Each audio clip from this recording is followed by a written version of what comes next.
On this flight, a black passenger was ignored and humiliated by a flight attendant, but when he revealed who he really was, the entire crew's faces changed instantly. What happened next will leave you speechless. Before I show you exactly what happened on that flight, make sure you hit the subscribe button right now, because I share true stories like this every single week. And trust me, you don't want to miss what's coming next. Now, let's go back to the beginning. It was a calm spring morning at Dallas-Fort Worth International Airport. Travelers rushed through the terminals, clutching boarding passes, dragging rolling suitcases, and juggling last-minute phone calls.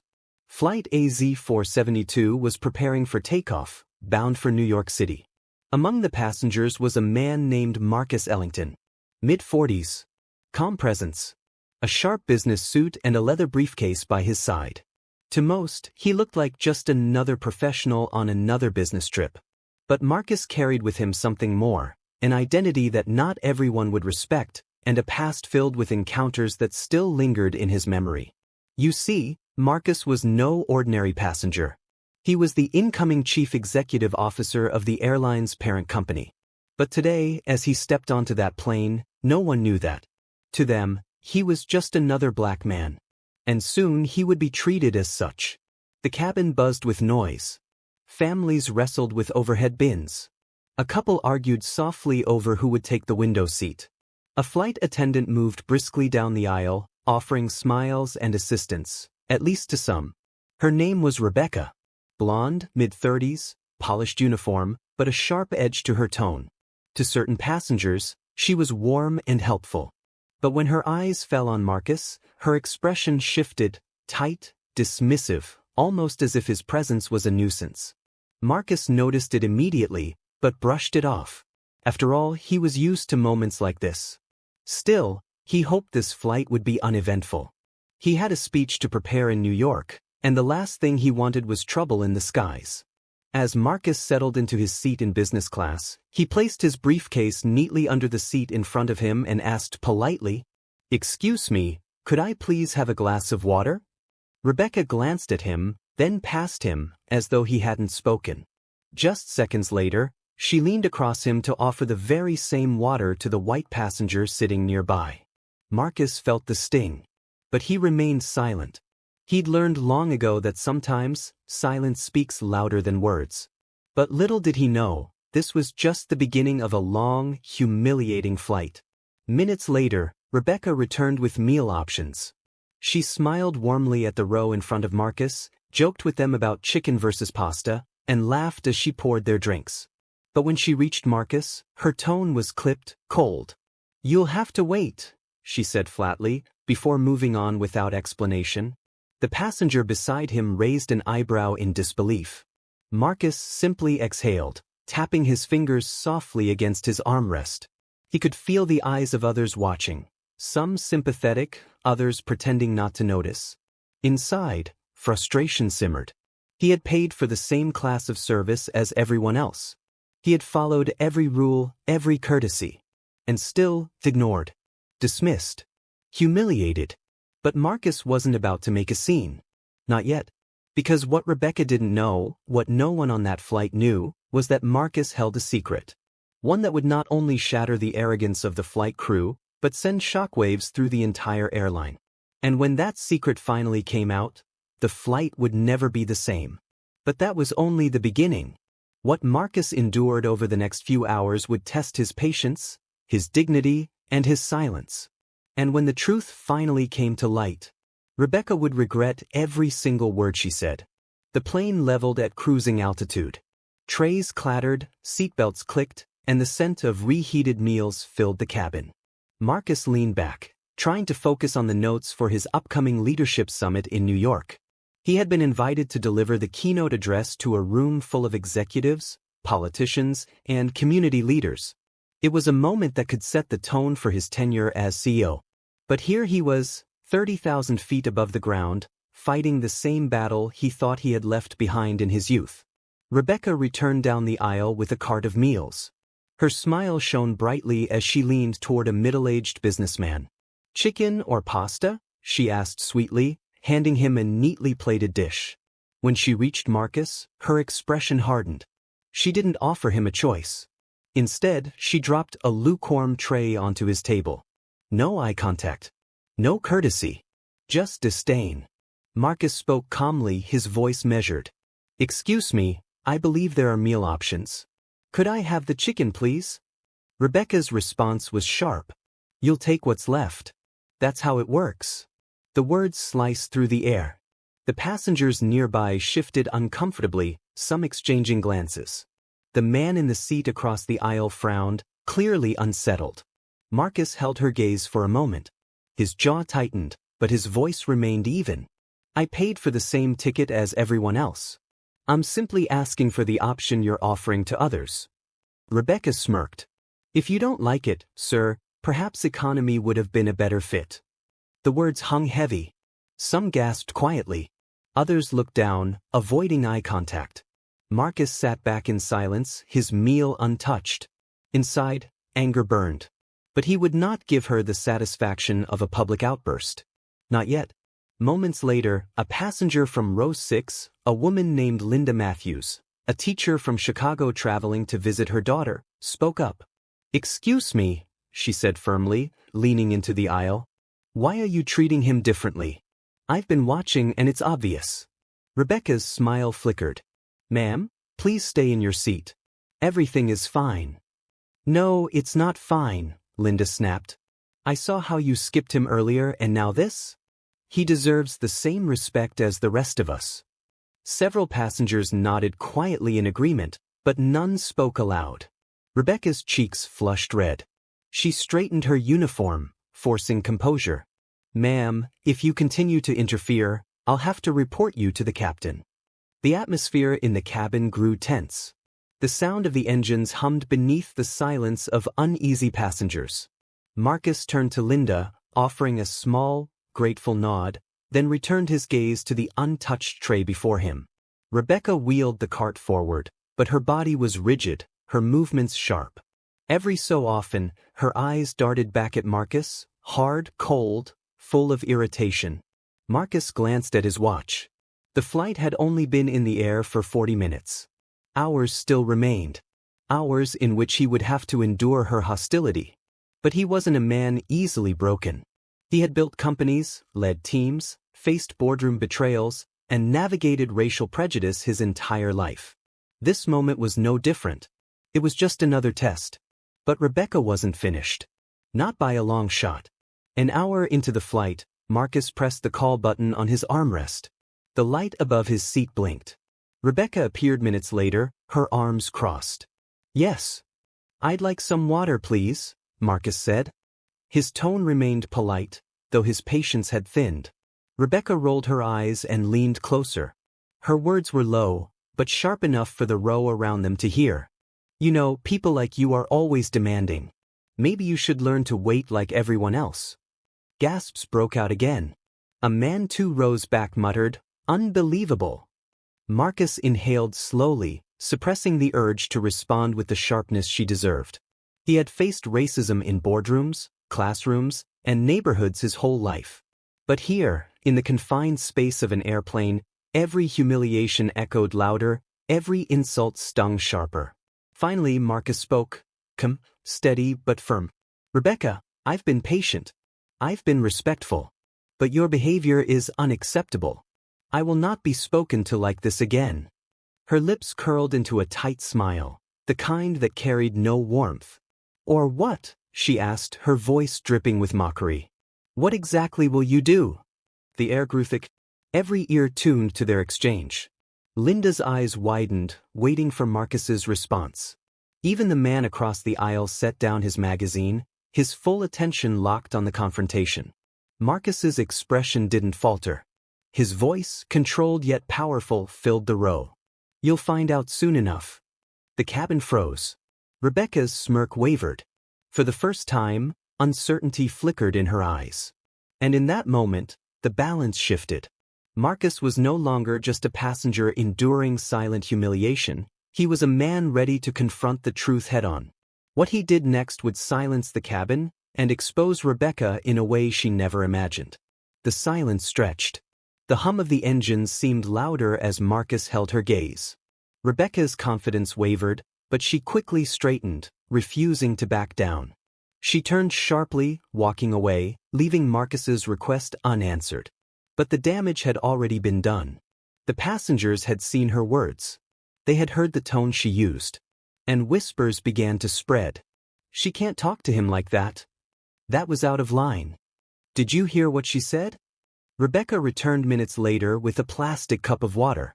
Instead of placing it carefully on Marcus's tray, she dropped it abruptly, causing it to slosh over the rim. The cold water spilled onto Marcus's sleeve. A collective gasp ran through the row. Marcus calmly dabbed at the wet fabric with his napkin, his expression unchanged. But his silence carried more weight than words. Rebecca's lips pressed into a tight line. She wanted a reaction. She wanted him angry. But he gave her nothing. Instead, Marcus pressed the intercom button at his seat. A chime echoed, drawing every eye in the cabin. The call light flickered overhead. Moments later, another attendant appeared, Daniel, mid-40s, courteous, his brow furrowed with concern. "Yes, sir, how can I help?" Daniel asked. Marcus gestured toward Rebecca without raising his voice. "I've asked politely for water several times. Each time, I was ignored or insulted. And now this." He held up his damp sleeve. Daniel glanced at Rebecca. Her jaw clenched. She forced a smile. "He's exaggerating," she snapped. "He's been difficult since the moment he boarded." Marcus turned his head slowly toward her, his tone calm but cutting. "Difficult? Or simply asking for the same respect you've given everyone else?" Daniel's eyes narrowed. He sensed the tension, the truth seeping through Rebecca's words. He nodded at Marcus. "Sir, I'll take care of it personally. You'll have everything you need." As Daniel left to fetch a fresh drink and napkins, Rebecca leaned closer, her voice low, venom lacing each word. "You think you're clever. But passengers like you always try to play the victim." This time, Marcus didn't stay silent. He straightened in his seat, his voice rising enough for the nearby rows to hear. "No, I'm not playing the victim. I'm exposing the truth." The cabin erupted in murmurs. Linda from Chicago spoke again, her voice firm. "He's right. We've all seen how you've treated him. Enough is enough." Rebecca's face flushed. She turned, appealing to authority. She stormed toward the front of the cabin, disappearing behind the curtain. Moments later, the captain's voice echoed through the intercom. "Ladies and gentlemen, we ask that everyone remain calm and respectful during this flight. Our crew is here to ensure your safety and comfort." But the statement felt hollow. The passengers knew exactly who the message was directed at. And so did Rebecca. When she returned, her steps were sharper, her mask of professionalism slipping. She stopped directly beside Marcus's seat, her voice raised now, so the entire cabin could hear. "You need to stop causing disruptions, sir. If you continue, I'll have to file an incident report." Marcus turned his head slowly, meeting her glare with calm resolve. His voice was measured but firm, carrying authority. "Go ahead. File your report. But make sure you include every word you've spoken to me. Every passenger here will back me up." Dozens of eyes locked on Rebecca. Some nodded subtly in agreement. Others whispered, emboldened by Marcus's words. Rebecca froze. For the first time, she realized the weight of witnesses against her. Daniel returned with water, a blanket, and an apology. He placed them gently before Marcus, glaring briefly at his colleague before moving on. But Rebecca wasn't finished. Her pride burned too brightly.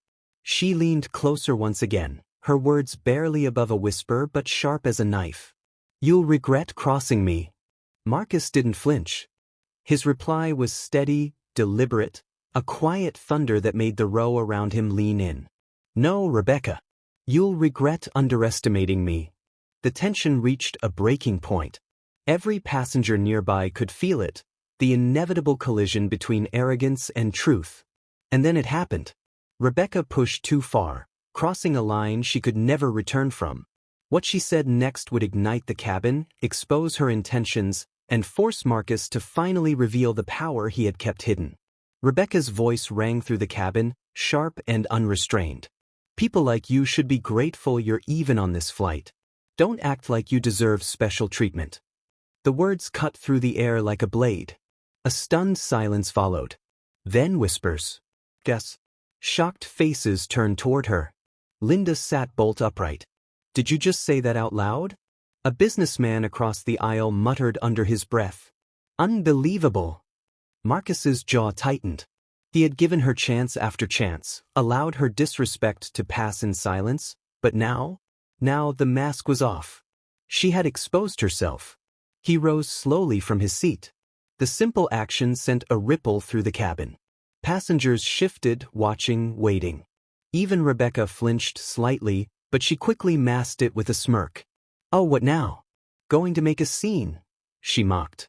Marcus's voice was low, steady, but it carried across the rows. No. I'm going to speak the truth.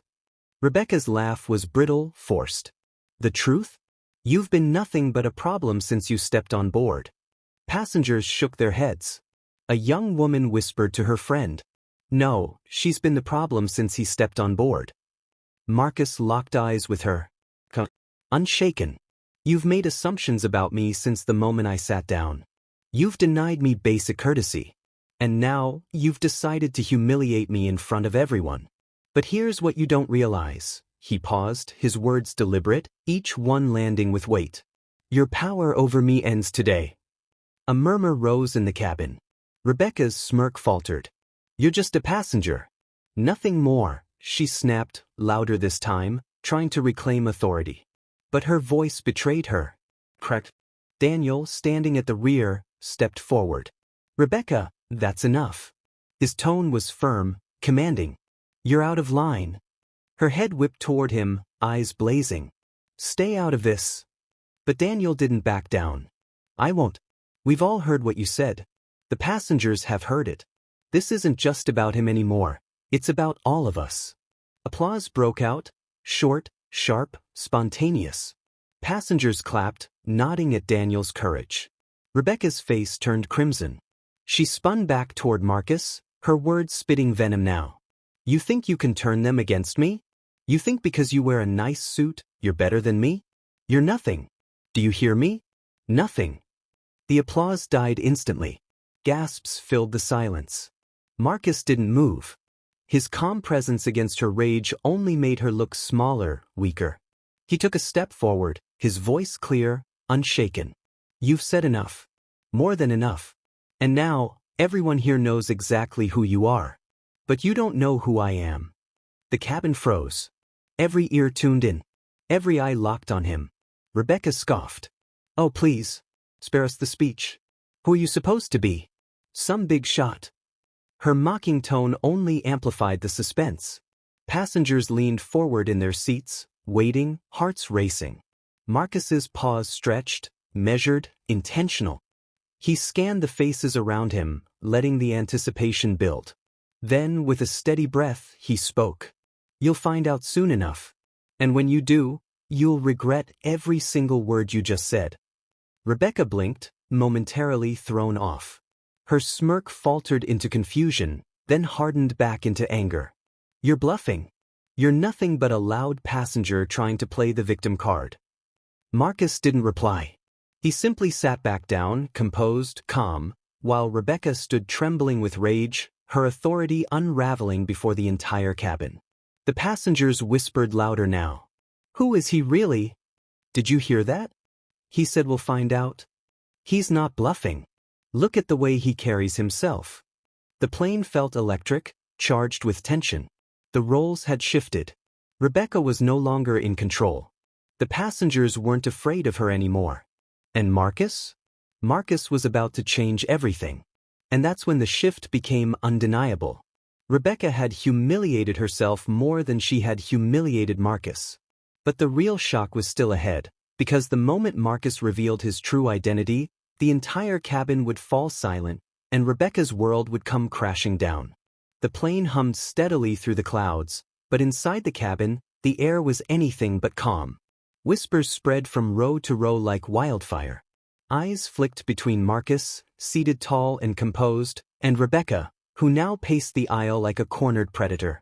Finally, Rebecca snapped, her voice cutting through the chatter. You think you've won these people over? Fine. But let's be clear, You're still just a passenger. I'm the authority here." Her words rang hollow, dripping with desperation. Marcus stood again, slowly, deliberately.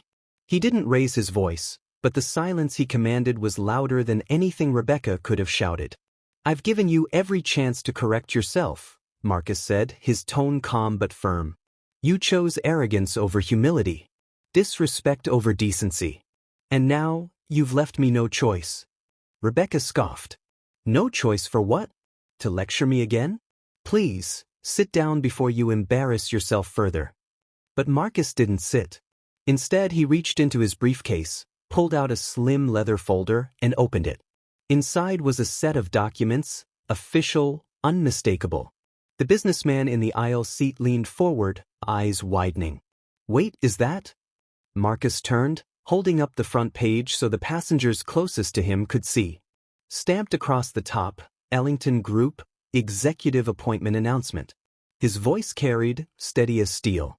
"My name is Marcus Ellington, and as of next week, I will officially be the new Chief Executive Officer of Ellington Group, the parent company that owns this airline." The words detonated like a bomb. Gasps erupted. Some passengers clapped instinctively. Others gaped in stunned silence. Linda put her hand over her mouth, eyes wide with shock. Daniel froze mid-step, realization dawning on his face. And Rebecca? Her smirk disintegrated. Her face drained of color, her posture stiffened, and her lips parted soundlessly. Marcus continued, each word deliberate, cutting. "You see, when you looked at me, you saw someone unworthy of respect. Someone you thought you could dismiss, humiliate, and degrade without consequence. But what you failed to realize is this: your behavior tonight doesn't just reflect on you. It reflects on the entire airline. And as the incoming CEO, I will not tolerate it." The cabin burst into applause, loud, unapologetic, unrestrained. Passengers clapped, cheered, even stood to their feet. The businessman from earlier shouted, "About time someone put her in her place." Rebecca shook her head violently, stammering, "No, this isn't, you can't." Marcus cut her off, his gaze unflinching. "I can. And I will." Daniel stepped forward, his voice firm, respectful. "Mr. Ellington, sir, I had no idea. I sincerely apologize for what you've had to endure on this flight." Marcus nodded slightly. "It's not your fault, Daniel. I saw the way you tried to do the right thing. That won't be forgotten." Rebecca's hands trembled as she reached for the galley wall for support. Her authority had evaporated. Her mask was gone. And in its place was the truth, laid bare for all to see. But Marcus wasn't finished. He turned to the passengers, his voice carrying through the cabin. "Ladies and gentlemen, this is not about titles. This is about humanity. No passenger should ever be treated the way I was treated tonight. Not on my airline. Not ever." The cheers grew louder. Passengers nodded, clapped, even shouted words of support. "Tell it. That's leadership right there. About time someone stood up to this." Rebecca's face twisted into panic. "You don't understand. Please, I didn't mean." Marcus faced her squarely. "No. You meant every word. And now you'll face the consequences." Her knees buckled slightly, and for the first time, fear flickered in her eyes. Not anger. Not arrogance. Fear. And then Marcus said the words that sealed her fate. "When we land in New York, I will personally be filing a formal report. And I'll make sure your behavior tonight is reviewed by corporate, by me." The silence that followed was deafening. The entire cabin held its breath. Rebecca's face crumpled, her authority shattered beyond repair. But Marcus didn't look away. His eyes stayed locked on hers, unflinching, unyielding. And that's when it hit her. This wasn't just a passenger she could dismiss. This was the man who now had the power to end her career with a single signature. If you're new here, subscribe now so you don't miss how this shocking story unfolds, and trust me, you'll want to see how it ends. And in that moment, the cabin shifted. Marcus had revealed his truth, and Rebecca's world was crumbling. But the confrontation wasn't over.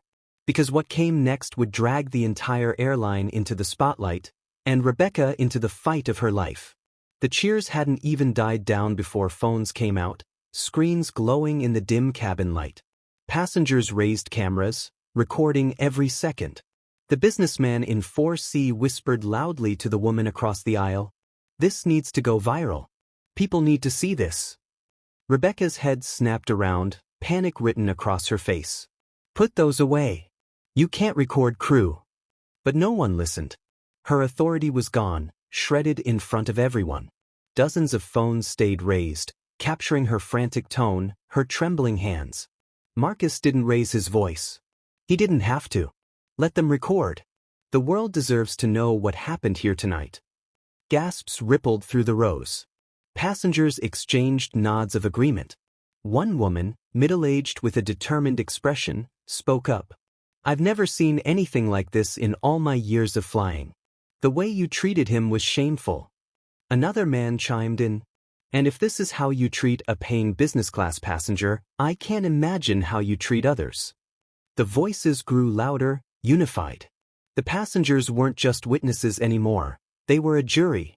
And Rebecca was standing trial. Her breathing quickened. She clutched the edge of the galley like it could hold her up. "You don't understand," she sputtered. "It wasn't about race. It was about procedure." Daniel shook his head, his voice calm but firm. "No, Rebecca. We all saw it. We all heard it. Don't insult us by pretending this was about procedure." The applause came again, louder, sharper, longer. Rebecca's eyes darted from Marcus to the sea of faces surrounding her, every pair of eyes filled with condemnation. She looked trapped, cornered, exposed. But Marcus wasn't finished. He stepped forward once more, his presence filling the aisle. "This isn't just about me," he said, his tone steady. "It's about every passenger you've ever dismissed. Every person who felt invisible because of the color of their skin. Tonight, you didn't just show disrespect. You revealed who you truly are. And that truth will not stay inside this plane." His words struck like lightning. The cabin erupted in murmurs again, passengers nodding, phones still recording, every second captured for the world beyond the cabin walls. Rebecca's voice cracked. "You don't understand, this could ruin me." Marcus's reply was ice cold. "No, Rebecca. You ruined yourself." The silence that followed was deafening. Even the hum of the engines felt distant, like the whole plane was holding its breath. Then Linda's voice rose from the back, steady, clear. "I'm a journalist. And I'll make sure this story is told." Rebecca's eyes widened in horror. "No, please don't." But it was too late. The dam had broken. The passengers weren't just witnesses anymore. They were amplifiers, carrying Marcus's truth beyond the cabin. Rebecca stumbled back, her face pale, her words collapsing into stammers. She had no defense left. No shield. And no authority. Daniel moved closer, his voice low but firm. "Rebecca, I suggest you sit down. For your sake." The final threads of her control snapped. She sank into a jump seat, shaking, her eyes fixed on Marcus like he was both her judge and executioner. But Marcus wasn't finished. He looked directly at her, his tone measured but merciless. "When we land, this doesn't end. This isn't just between you and me. This is between you, this airline, and the truth that can no longer be hidden." Rebecca swallowed hard, her lips trembling, but no words came out. She was broken. And yet, the confrontation wasn't over. Because even as she shrank into silence, Marcus knew, the moment this plane touched down, the fight would escalate. Beyond the cabin. Beyond the passengers. Into the full glare of the public eye. But Marcus had underestimated just how far this would spread. Because when the flight landed, the cameras kept rolling, and what happened next would force the entire airline to answer for Rebecca's actions.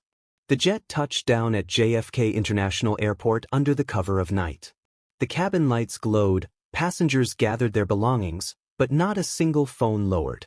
Cameras stayed fixed on Rebecca, who sat stiff, pale, and silent in her jump seat.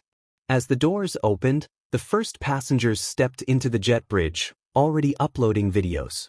Within minutes, hashtags began flooding social media. Hashtag racist flight attendant. Hashtag justice for Marcus. Hashtag Ellington Airlines. By the time Marcus walked into the terminal, reporters were already circling. Word had spread too fast. The footage, Rebecca's words, Marcus's calm reveal, the passengers' reactions, had exploded online. A young journalist shoved a mic forward. "Mr. Ellington, is it true you're the incoming CEO of this airline?" Marcus didn't pause. His answer was firm, direct. "Yes. And what you've seen tonight is exactly why change is coming." The clip aired on national news within the hour. By sunrise, it wasn't just trending in the US, it was global.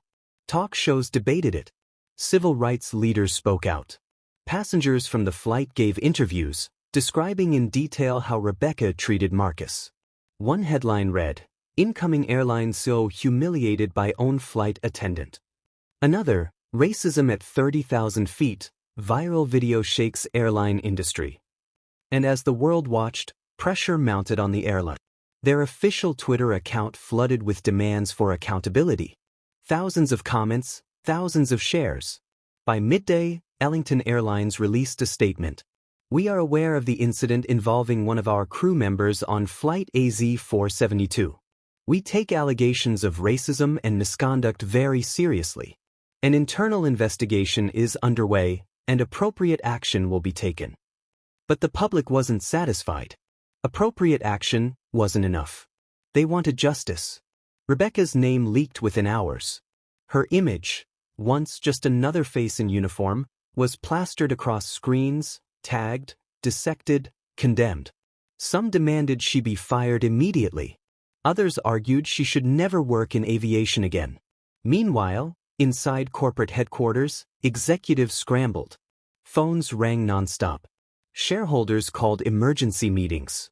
Stock prices dipped. The scandal wasn't just reputational, it was financial. And at the center of it all stood Marcus.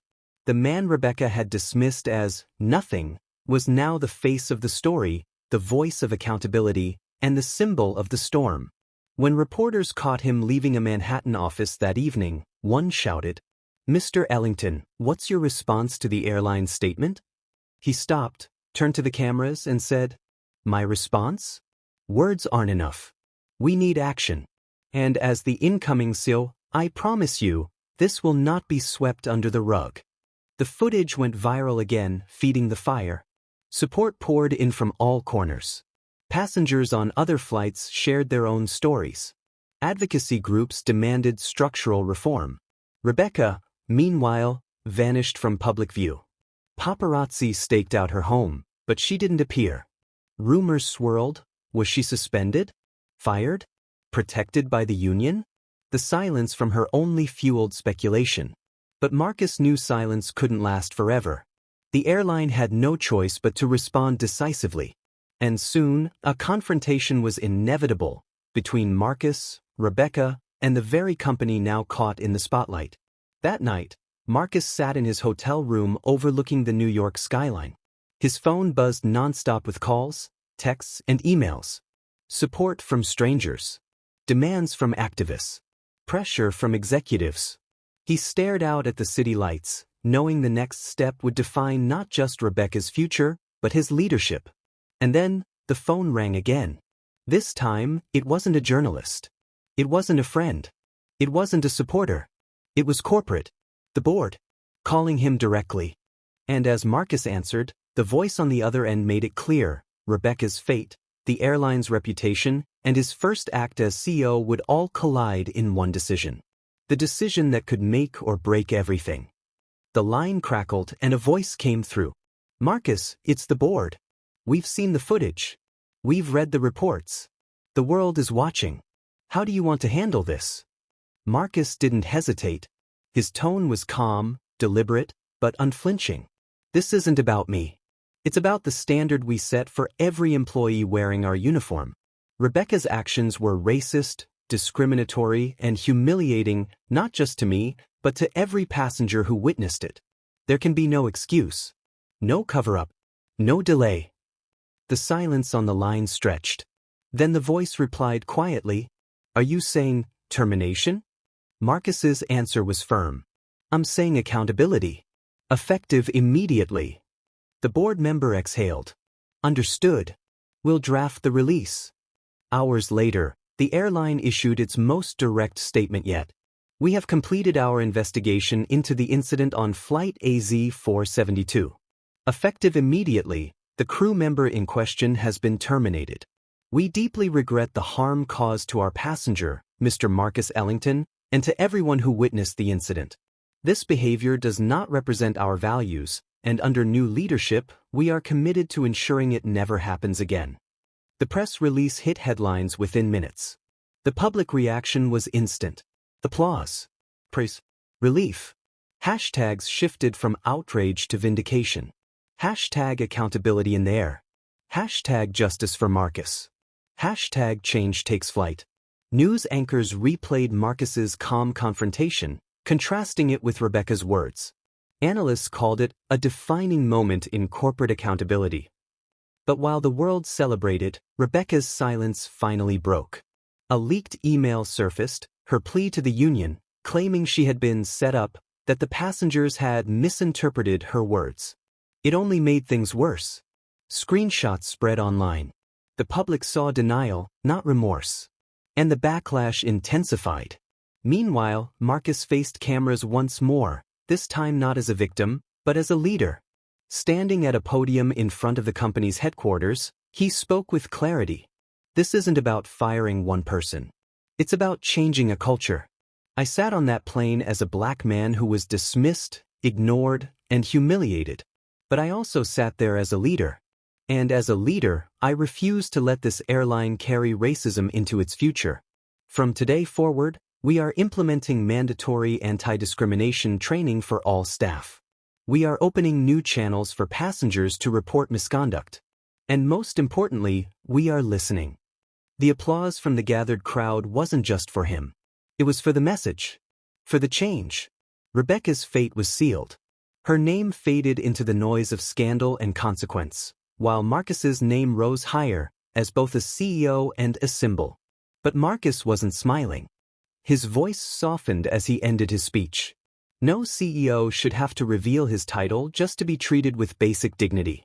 The true test of change will be when the next Marcus Ellington boards a plane, and no one questions his worth. The words lingered, heavy, necessary. And for the world watching, the story wasn't just about one flight, one attendant, or one CEO. It was about a larger truth. Racism hides in plain sight until it's forced into the light. And that was the moment the story closed. Rebecca lost her job, the airline was forced to change, and Marcus turned humiliation into accountability.